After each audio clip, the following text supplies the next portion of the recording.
Dear students, now we are going to discuss plant growth and development. This is a last chapter of plant physiology. So now, what about the plant growth and development? And what are the factors which are able to regulate growth and development? What are the chemical messengers? What are the phytohormones simply?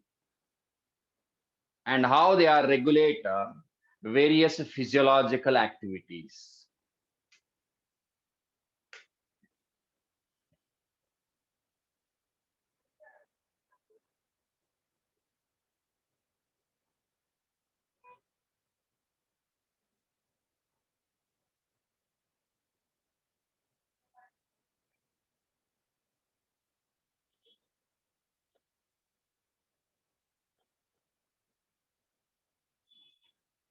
Plant growth and development. So before moving into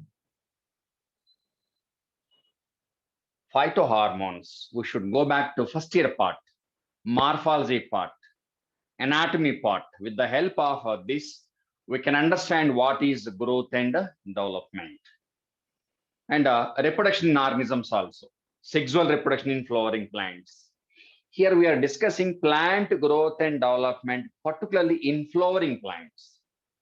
So if we go back to flowering plants,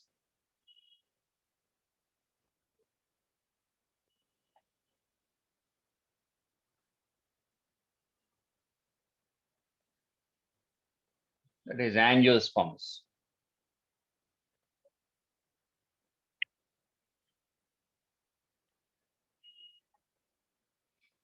So within angiosperms, we studied anatomy, some extent modes of reproduction, reproduction in organisms, and sexual reproduction in flowering plants.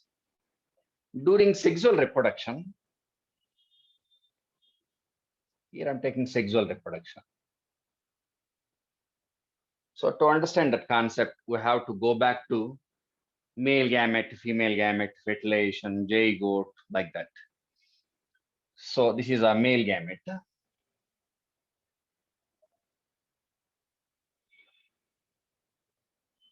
And a female gamete.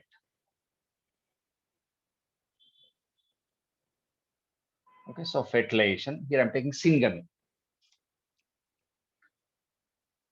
Syngamy between male and female gametes. So product is well known to you, that is a zygote.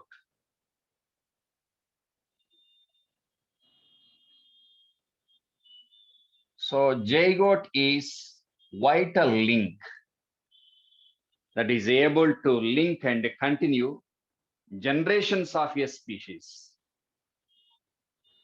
In reproduction, it was clearly mentioned. Zygote is a starting cell, vital link that is able to link one generation with the other next generation.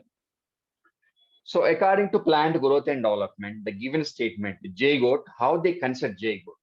They consider zygote as a fertilized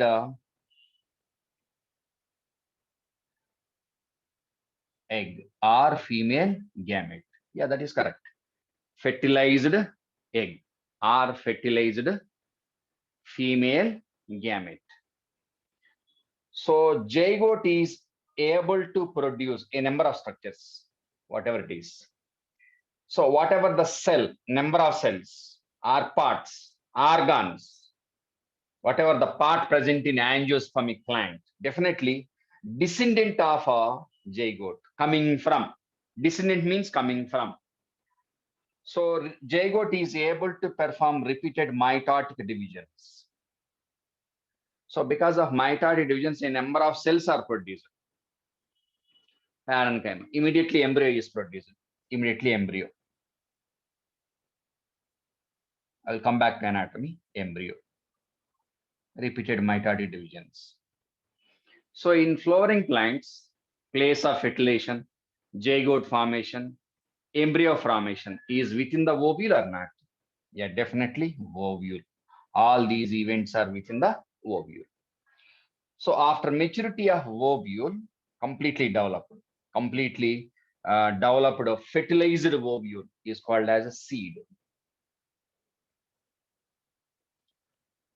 So seed is product of generally sexual reproduction. Some deviations are there. I will give you deviations also. So seed is a fertilized ovule. Fertilized ovule, and that is a propagule, propagating structure.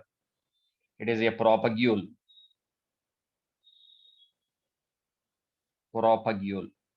product of sexual reproduction, and able to propagate. Able to propagate means able to generate a next generation plant. So here, male gamete, female gamete, syngamy, zygote, embryo, seed. So this one, syngamy is a generative type of reproduction. Generative or not, reason that is able to generate a next plant, next youngest generation. Generative, able to generate. So it is a propagule. So that seed is having various parts. Those parts are well known to you: seed coats, the embryo, embryonal axis, epicotyle, hypocotyle. So called things are there. So from here to here, all the events are sequentially happened, orderly happened, proper sequence is there, right? So if all the conditions are favorable, environmental conditions are favorable, definitely that seed will germinate into next generation plantlet. Otherwise, if conditions are unfavorable, definitely seed will enter into seed dormancy, rest period. So germination of seed depends on both internal and external factors. Here I'm taking external factors.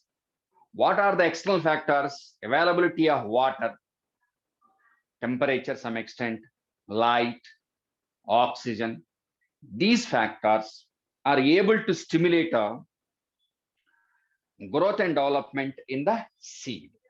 Otherwise, if external conditions are not favorable, or favorable conditions are not existing in the external climatic condition, definitely there will be no germination. That condition is called as a seed dormancy or resting phase. So seed dormancy is nothing but a temporary suspension of growth and development or germination of seed into seedling.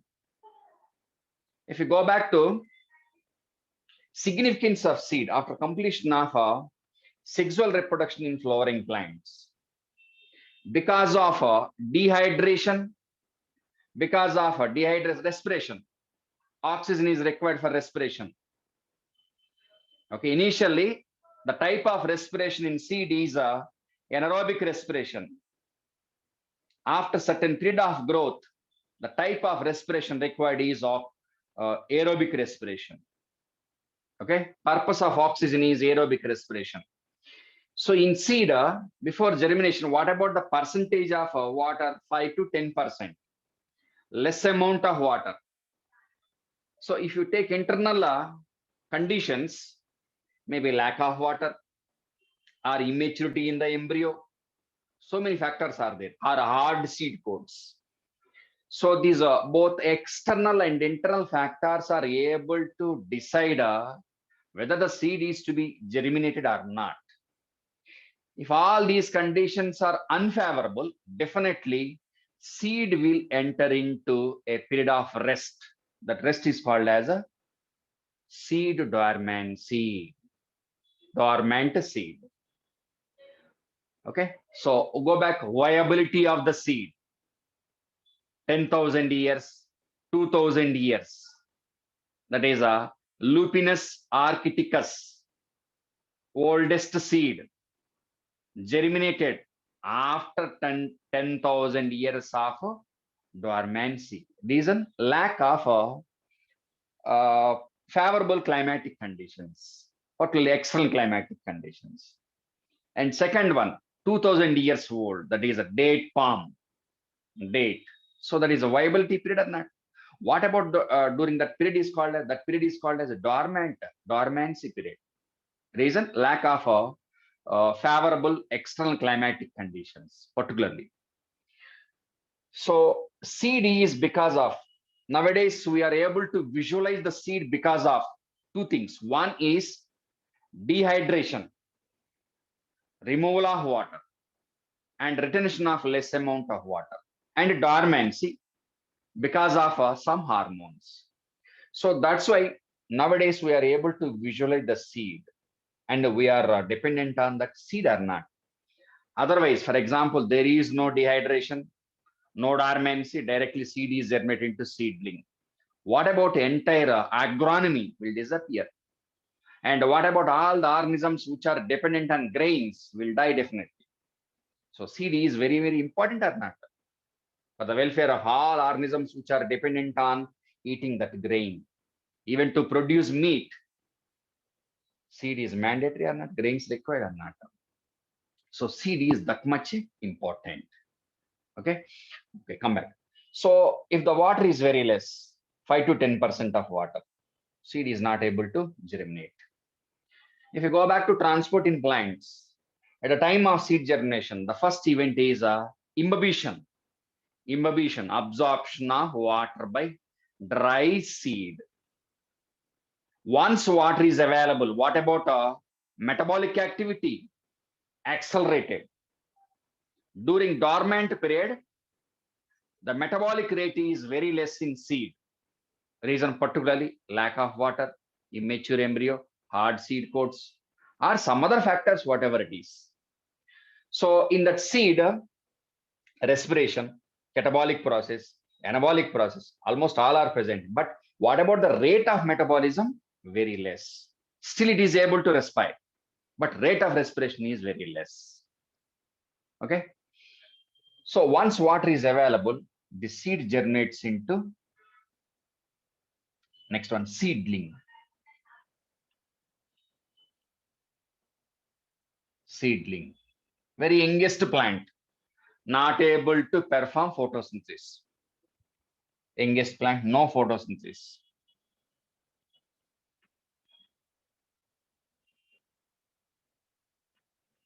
No photosynthesis. Okay, so seedling is a very youngest plant which is not able to perform photosynthesis. And the next one is a plantlet. Yes, plantlet is able to perform photosynthesis. Yeah, photosynthesis started. Photosynthetic stage. Next, mature plant. Mature plant. Okay, we'll see what are the types of seed germinations in the next part. So according to textbook statement here, seed germination, the given statement is seed germination. In the case of spermatophytes or those which are having seed, seed germination is first event. First event during growth of that plant. The statement is very, very important. Most neglected statement by most of the students. Okay, seed germination, according to your textbook, seed germination is a first event, first phase during growth and development of that plant. Yeah, that is true. For example, seed 10 years are dormant. During 10 years period, there is no growth. There is no increase in the size of the seed. Reason, there is no cell division. Cell division stopped. There is no growth and development. But metabolic activities are going on. Still, it is in live condition. So that's why we can take a seed germination is first event during growth and development of seed plants or not? Definitely. Okay, right? So all these events are orderly happening, sequentially happening. So during all these things, definitely growth and development is taking place. In your textbook, one statement was given. What is a development? Development is sum of two events. Development is sum of two events. What are they? Growth and reproduction. This statement very, very important. Growth and differentiation. Sorry. Growth and differentiation. We'll see what is differentiation. Don't worry about differentiation. I'll tell you at a time of what is growth. So development is sum of growth and differentiation. And we should learn a differentiation, de-differentiation, what is redifferentiation in the ensuing topics. Okay, so from here onwards, zygote, embryo, seed, seedling, plantlet, mature plant. So this is overall development. During this development, growth, differentiation, both are taking place. All the events which are taking place during growth, differentiation, collectively called as a development. Okay, so in a flowering plants, after development of a plantlet and a mature plant, in a mature plant, what are the parts? Those parts are well known to you. Root, stem, root system, shoot system, lateral roots, root hairs, in the shoot system, branches, leaves, flowers, fruits are there. So in plant, the growth is generally indeterminate, means continuous. There is no termination. Reason? Meristematic tissues are present. These meristems are able to continue growth.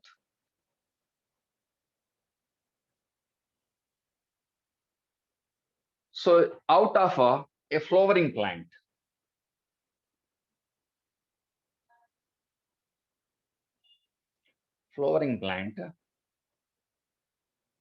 what are the plant parts with limited dimensions? What are the plant parts with unlimited dimensions? For example, one by one, we'll talk about each and every plant part in a flowering plant. For example, first one, here I'm taking stem. In the case of stem, what about the length of the stem? Indefinite, always growing or not? What about the girth of the stem or thickness of the stem? Unlimited. That is because of primary growth and secondary growth. So elongation,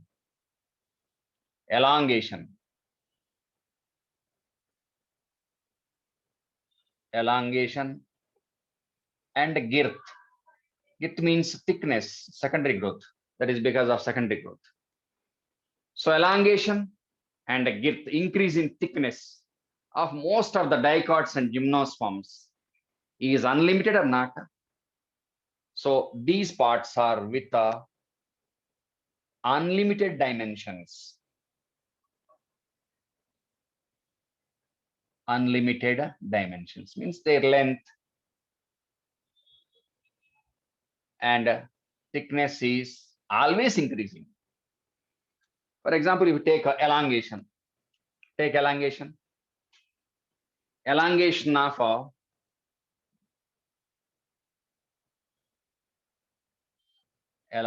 of stem and root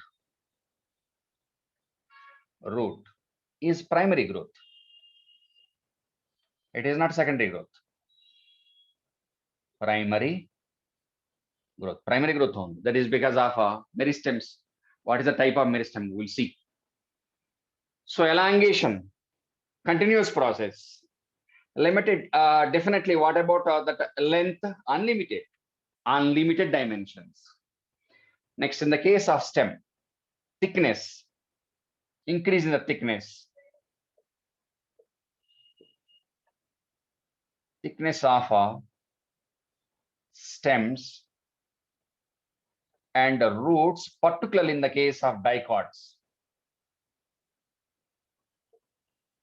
That is because of secondary growth.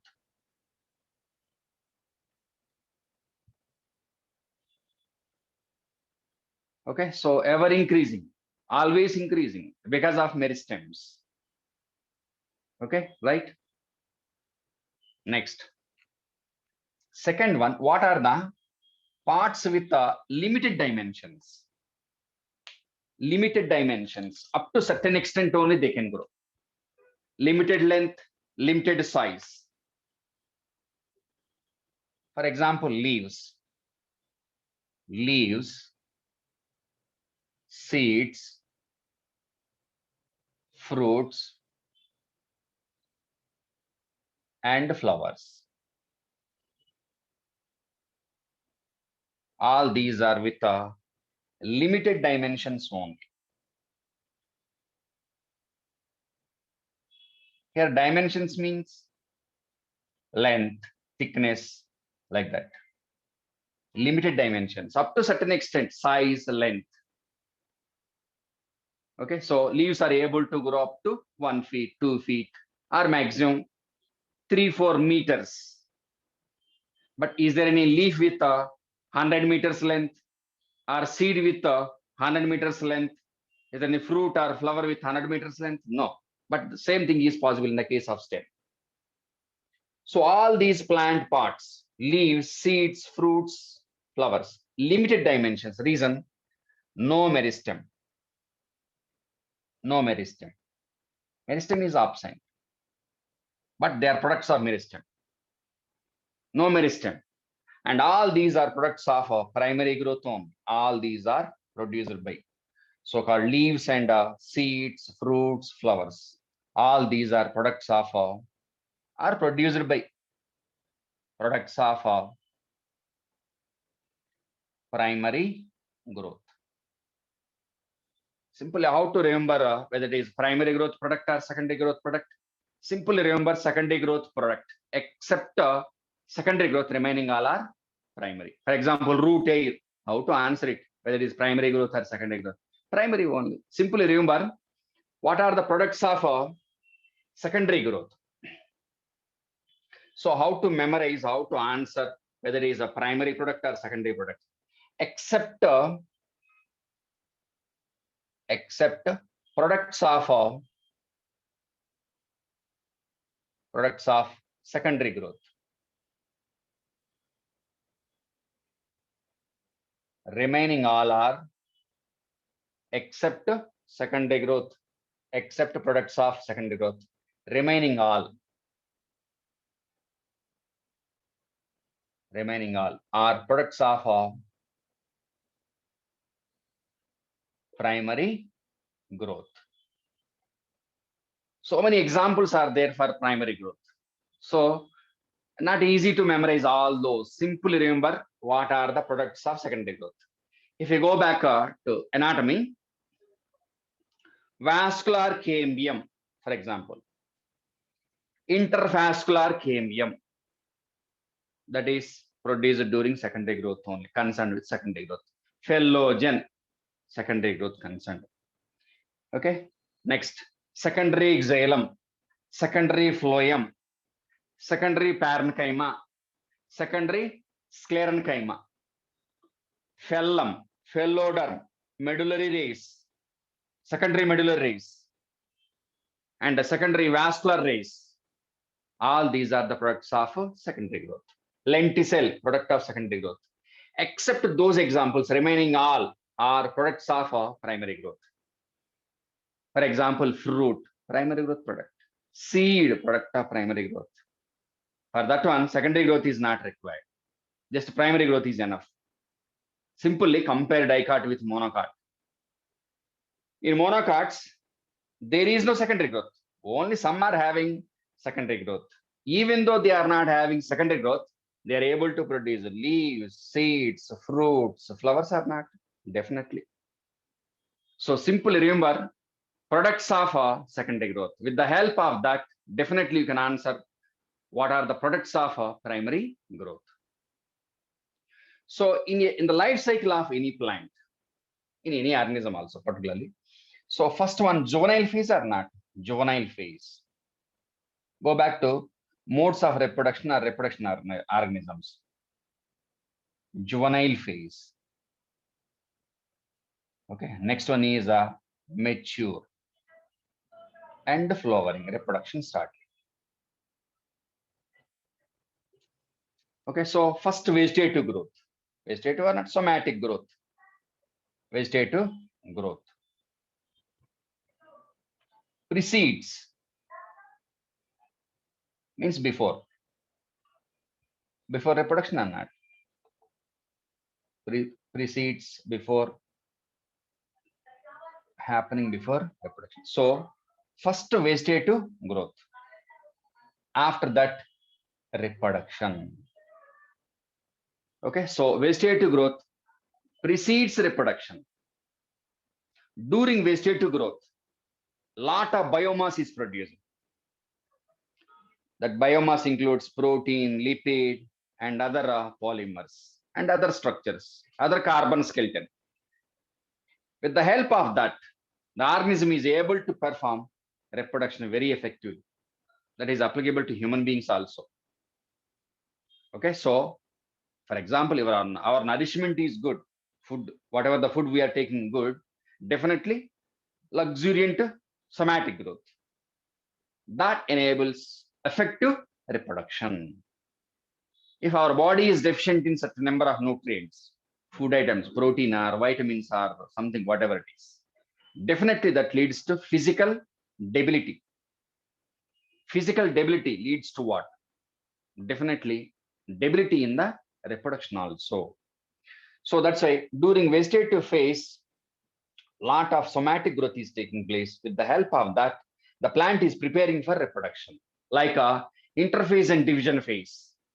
Like interphase and division phase. Just or not? For example, now you are preparing for NEET examination. Every week you are writing NEET exam or not? First year, second year, for just for 3 hours final examination.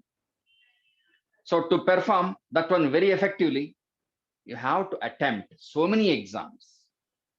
First year, second year, complete preparation like interviews. A number of academic reactions are taking place by means of which you are preparing for final NEET examination. So whatever the exams, whatever we are teaching, that is a first part.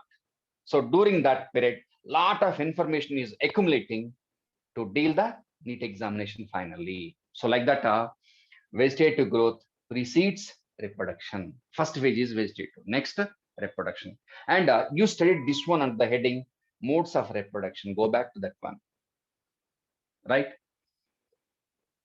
So that's about what are the plant parts with limited dimensions. Okay, so what are the plant parts with unlimited? Here, unlimited, limited means what about the height of the plant? Always growing, unlimited, indefinite, maybe 100 meters, 120 meters. There is no stop. But what about in the case of leaf? Up to certain extent, some extent only. Reason they are not having meristems. But what about stem and root? They are with meristems. With the help of meristem, what about growth in those plant parts? Indeterminate, no termination. In the case of stem and root, those which are having apical meristems, what about elongation of that stem? It's a continuous process. But what about elongation of leaf? Up to certain extent only. And increasing the size of the seed up to certain extent, like that. Reason, no meristem. Right? So to understand plant growth and development, knowledge in morphology of flowering plants, anatomy, morphology, little bit required. Compulsory. Some extent cell biology knowledge also required. Right? Next.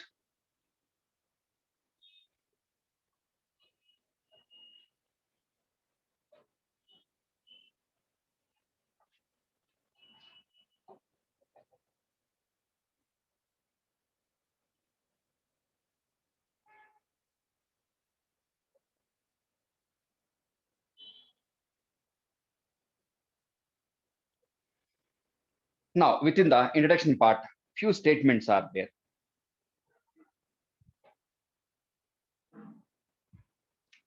So in this chapter, first of all, seed germination. What about types of seed germination? There was no heading like this, but according to given concern diagram. Okay, so how many methods of seed germination methods are there? First one, epigeal seed germination.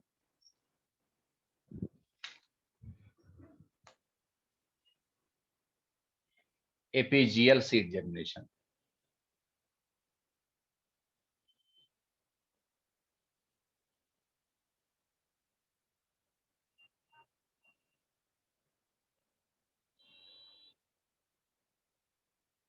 So plant growth and development is regulated by both internal and external factors. We will see what are those factors.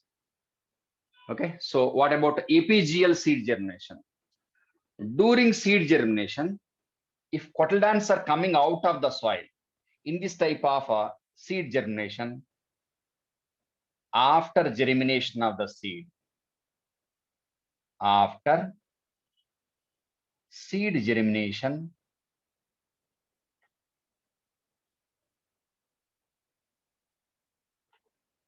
cotyledons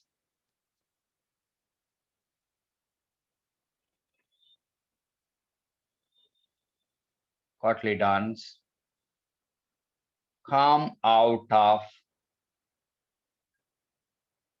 soil or earth, means exposed. They are coming out of the soil simply. What are the cotyledons? Youngest, immature, youngest, immature, youngest, immature leaves, embryonic leaves, embryonic leaves,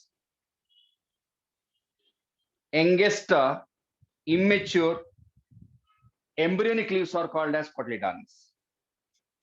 So during germination, if cotyledons are coming out of the soil, that is called as epigeal. Epi means on the surface of the, geal means soil surface.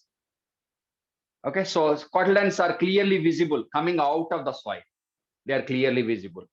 So in the textbook, one diagram was given. This is a seed of a bean seed.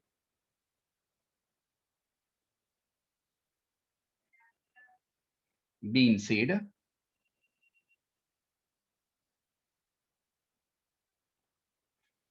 Absorption of water, imbibition, and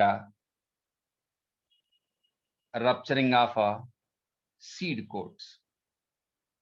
Okay, so now, first of all, radicle, next plumule part. So these are the cotyledons.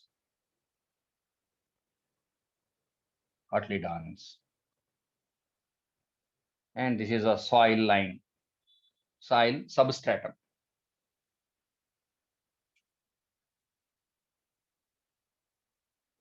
Okay, and this part is a hypocotyle part of the embryonal axis below the cotyledons, and this one is epicotyle. Go back to first year part, epicotyle and hypocotyle. What is a hypocotyle and epicotyle? So how to memorize that part? Follow this dummy diagram, you can understand what is that one. For example, this is a embryonal axis. This one is embryonal axis.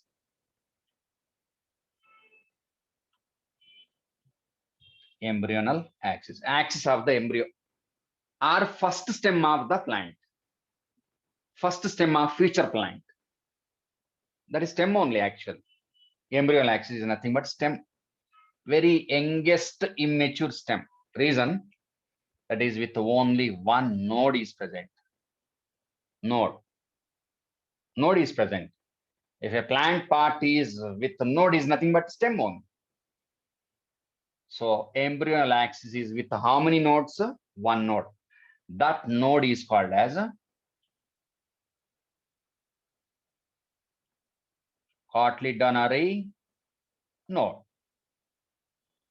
Cotyledonary node. What is cotyledonary node? Node from which cotyledons are developed. That may be one or two or many. In the case of flowering plants, one or two. In gymnosperms, two or many. Some are having many cotyledons in the case of gymnosperms. So here two cotyledons shown. So this is a node. From this, for example, dicot, this is a cotyledon 1, cotyledon 2, two cotyledons. Cotyledons 1 and 2. Right? So part of embryonal axis above the cotyledons, this one is epicotyle part. And part of the embryonal axis below the level of cotyledons is hypocotyle. Use this dummy diagram to understand what is a epicotyle and hypocotyle. So what is epicotyle? Part of the embryonal axis above the cotyledons. Hypocotyle, part of the embryonal axis below the cotyledons. This part, below and above. One more word is there that is not required, mesocotyle. Mesocotyle means part of the embryonal axis, neither above nor below. But that was not given, leave it, don't worry. So what is epicotyle? Part of the embryonal axis above the cotyledons. Part of the embryonal axis below the cotyledons, hypocotyle. In between, mesocotyle. Mesocotyle means part of the embryonal axis between epicotyle and hypocotyle. So that mesocotyle part is neither above nor below. Next, the tip of the apical part of epicotyle. This part is called as a plumule. This is a dummy diagram. And part of the tip part of hypocotyle, this part is called as a radicle. So with the help of the dummy diagram, you can understand what is a epicotyle and hypocotyle. So here seeds are clearly visible, means apigeal germination. Next, very, very important thing. During course of germination, what about formation of hook-like structure is formed? That in the diagram, it was clearly visible, that one, this part. Here are the cotyledons. And this one is a hypocotyle was given. Over elongation of hypocotyle. So this one is a apical hook formation. Hook-like structure. What is the purpose of formation of a apical hook? So this part is a very youngest part with meristem. Youngest or not? Definitely youngest part when compared with this one. So youngest part. If this youngest tender part is directly exposed to sunlight, definitely that light is able to damage meristem and young part. So that's why hook formation is mandatory. Because of hook formation, this part is not directly exposed to sunlight. In that case, particularly, most of the dicots are having apical hook. Purpose of apical hook formation is, for example, if that seedling, youngest plantlet, the tip part is clearly exposed to sunlight, definitely, if it is exposed, definitely that sunlight is able to damage a tender part. So that's why, what about that one, hook formation? Now, what about apical meristem, youngest tip part facing the soil, not exposed to sunlight directly. So this tender part is getting protection from the sunlight. So during course of development, see how it is happening, gradually opening of the hook. So now it is becoming like this, slowly, gradual adaptation. That is one type of adaptation or not, by means of which the seedling is able to establish properly. This apical hook formation is very, very important. Okay. Apical hook formation is nothing but curving of the embryonal axis, whereby making the tip part, sensitive part, youngest part, tender part towards soil, not directly exposed to sunlight. After certain period of growth, see, cotyledons, this one is a hypocotyle, this one is epicotyle. Mature plant, mature plant, leaves. Now it is going vertical.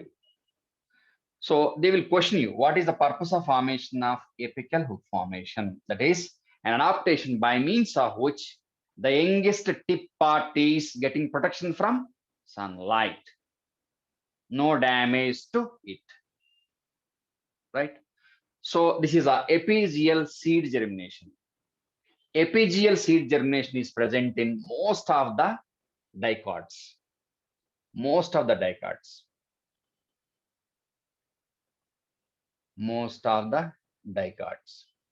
Give an example, bean was given. Bean plant. So in bean, what is the type of germination? Apigeal seed germination. Okay, so that's about apigeal seed germination. Now, hypogeal seed germination.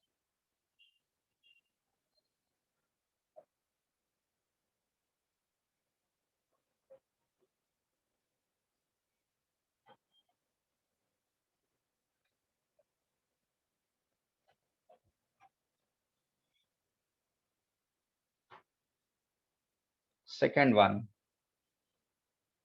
hypogeal. So after germination, cotyledons are not coming out of the soil. Still they are inside the soil. So after germination, cotyledons are in the soil even after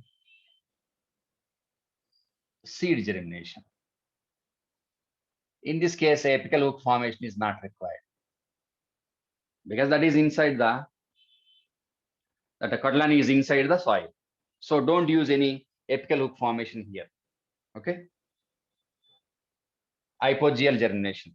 Example, most of the monocots. Most of the monocots and some dicots, particularly pea plants. In the case of monocots, you can write maize, Cocos nucifera, coconut plant, like that. Hypogeal. Okay, next, last one, adaptation. That is one type of adaptation. Third one, viviparous germination or aerial germination.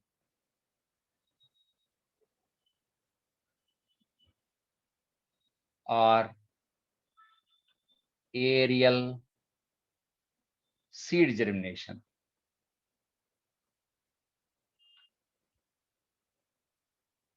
Viviparous or aerial seed germination present in, example, mangroves, mangrove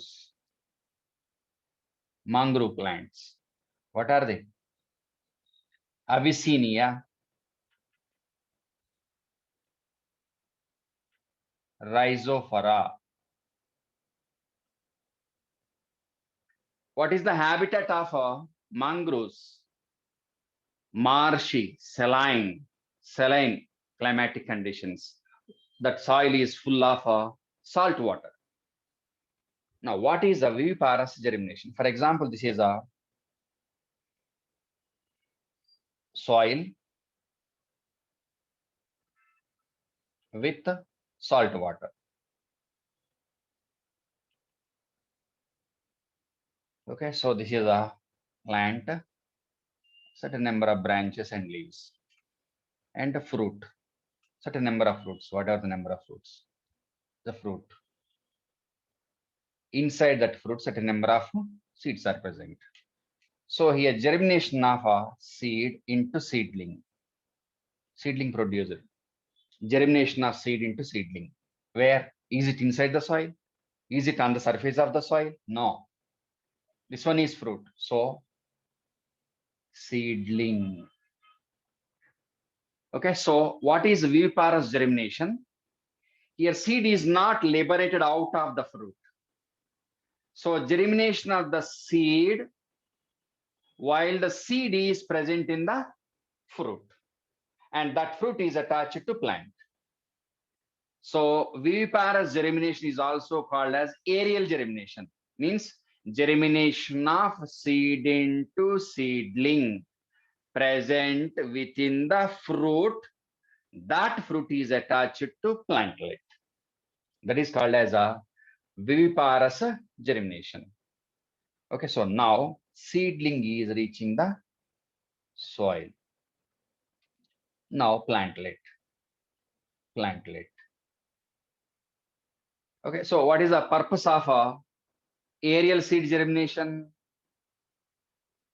For successful establishment of the plantlet, here the mandatory thing is germination of the seed must be within the fruit, and while that fruit is attached to parent. If directly seed is dropped onto soil surface here, what about that water, soil water? Is it able to absorb water? Instead of absorption of water, seed have to lose water. Instead of endoosmosis, exoosmosis. That leads to what? Death of the seed. So the purpose of viviparous germination is that is one type of adaptation. What is that adaptation? As the soil is with water, there will be no germination of the seed. To avoid that problem, that wastage of a seed material, germination of the seed on the plant is mandatory. The reason the seed is not able to germinate in the salt water. That is one type of adaptation by means of which the seedling is able to establish in the soil where salt water is present. Actually, these two were not given in your textbook. In the textbook, only one explained that they explained only one thing, that is epigeal seed germination. So that is about various methods of seed germination. Why they discussed seed germination? Reason, in the textbook, the given statement, the first event in growth of flowering plant or a seed plant is, that is first event is a germination of the seed was given. So that's why they explained various seed germination methods, out of which they explained only one, that is a epigeal seed germination, right?